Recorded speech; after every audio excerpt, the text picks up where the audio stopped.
The fastest way to get to where you want to be, find someone that's already there and ask them for help. You would be amazed how many older, successful people want to help.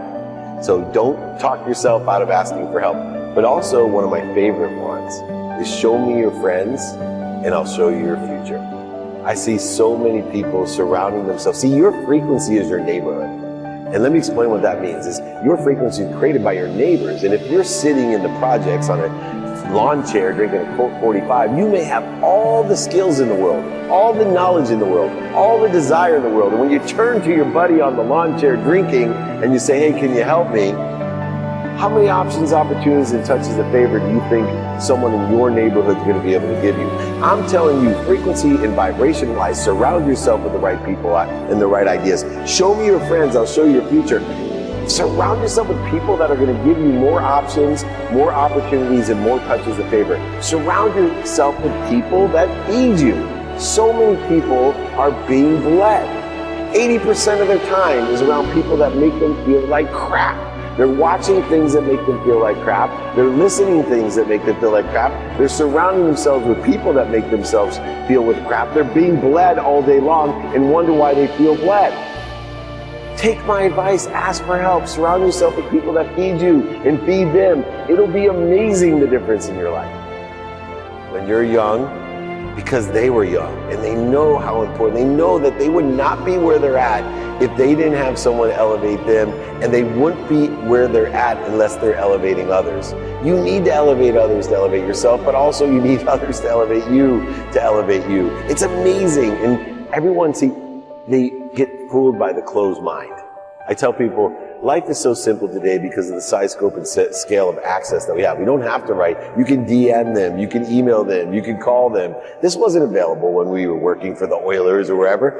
And why is that important? Because I teach kids, especially, just look for the open mind. How do you find an open mind? Smile at someone. If they smile back, they have an open mind. Tell them you like their clothes.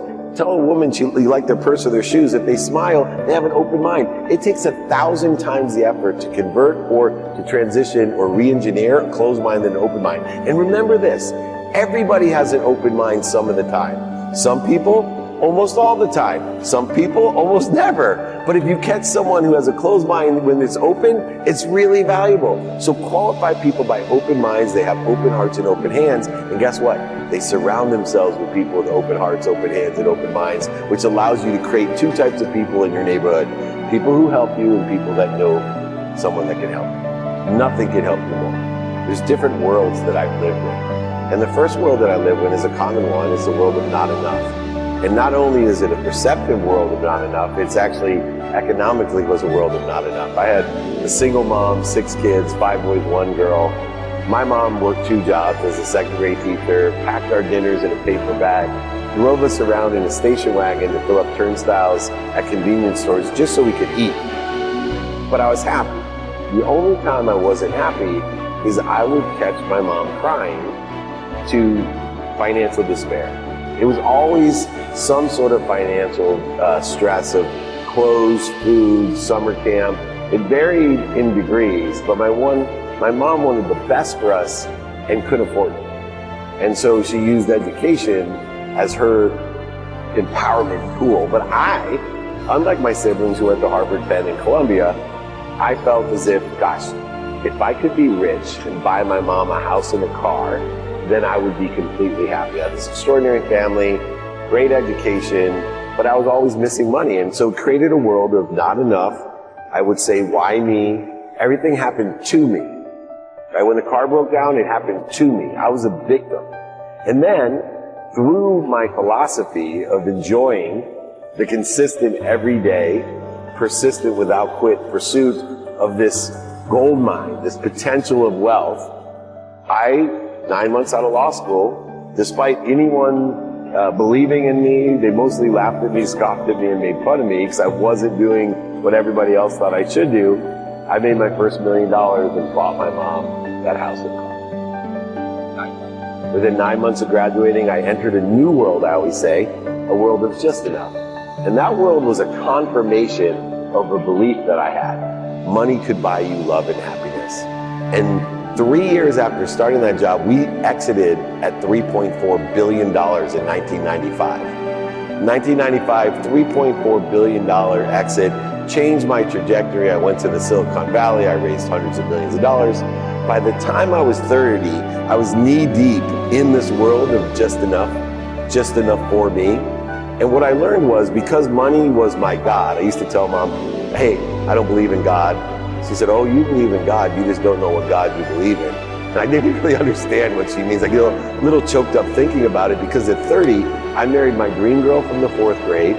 A girl at 6th grade camp, my best friend Robbie, asked her to go steady for me, and she said no. Tell him to ask me himself, and he embarrassed me. So I threw eggs at her, rocks at her. I'm now married to my dream girl. I'm a multi-millionaire. I live in a dream house. I have dream cars, dream boats, dream motorhomes. I have a ski mountain. I have a golf course, everything I ever dreamed of. But I wasn't happy. And when I wasn't happy in this world of just enough, everything became a trade or negotiation. Even giving, right? I would give to receive recognition, acknowledgement, business development. And I'm sure you know people like that live in this world of for me, and they seem very optimistic and philanthropic, but usually they live in that world of a void, a shortage, and an obstacle that I did. And I was always in search of happiness, buying things to be happy, buying more things to be happy, buying things to impress people for their approval, buying more things to impress people that I didn't even like.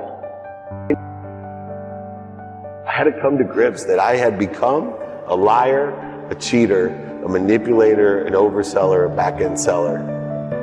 And that I sat there that day taking stock in who I was and what I wanted to become.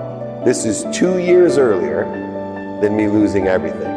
I will tell you, if somebody asked me about my bankruptcy at that time, imagine having to ask your mom to move because you forgot to take the house out of her. The only reason I want to be rich is for my mom. Only one reason I want to be rich is to buy her that house and a car. And I have to tell her, hey, you need to move out of your house because I lost your house. And I would tell you at that moment, it may have been one of the most challenging, painful things in my entire life.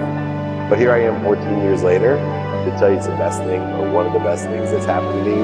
Without that bankruptcy, without that experience, I would either be divorced or dead. So I'd already learned the lessons, I was practicing them, but there's still that reality of, oh my gosh, I went from owning 33 homes in San Diego alone to a rented house, rented furniture, a pregnant wife with 3 daughters under 10. What am I gonna do? And I gotta tell my mom she's moving. I have really messed this up. And in some respects, I was more equipped, but in others, it was like, okay, I already got the lessons, why are you punishing me? And when I laid there in bed that day of filing bankruptcy and keeping it secret, because I wasn't the person that I am today, I illuminate all my, right? I am who I am. You're either gonna love me for who I am, but you're not gonna love me for who I'm not. Now, you can hate me for who I am, but you're not gonna love me for who I'm not. I'm gonna tell you the truth and illuminate to the best of my ability, spend minutes and moments outside of the truth, minutes and moments in ego-based consciousness. That's the secret sauce of what I do. But when I lied there in bed, it was another coincidence because tears were rolling down my face. I could not lift up my arms, right?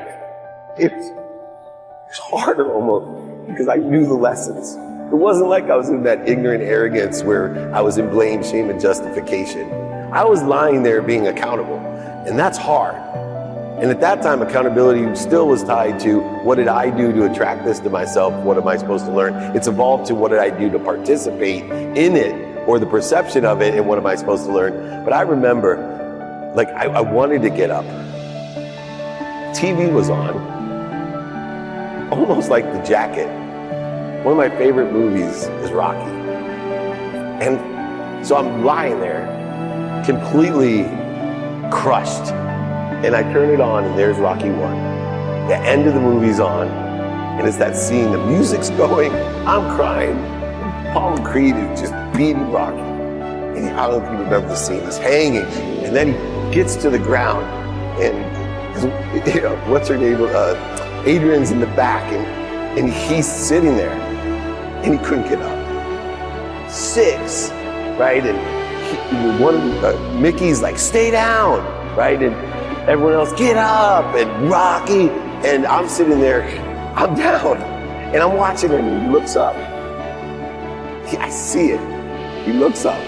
Somehow, the music going, and he gets back up, right? And then he pops Apollo in the ribs, and that round ends, the second to the last round. And the movie continues on to 8 more movies or whatever. I think to myself, what if he didn't get up? What if that movie ended that he was just crushed? He had learned all the lessons. Remember, he went through all the different lessons in the movie that made us root for him, love him. But that one moment of bankruptcy, he had a decision to make. If I can look up beyond everybody else, I'm gonna get up. And because he got up, we all know what happened in the other 8 movies. I wanted to see what happened in the other 8 movies that made. Yeah, well, first of all, look up. And then breathe. Think about what you want. Think about how you can help and who can help you. And then start thinking about how. And then prioritize that very first step. Prioritize that very first day. Start thinking about what you want and continue every day enjoying that consistently, persistently in the pursuit of your potential. Also, have an open mind. Remember, I talk about what I think I want in the future. I'm open to learning and changing my mind. I love fast learners and I love immigrants. And so if you feel that way, look up and then think about what you want, who you can help and who can help you, how best to get that done. I promise you, each day will become easier, it will aggregate upon itself, and pretty soon, you too will be an overnight success.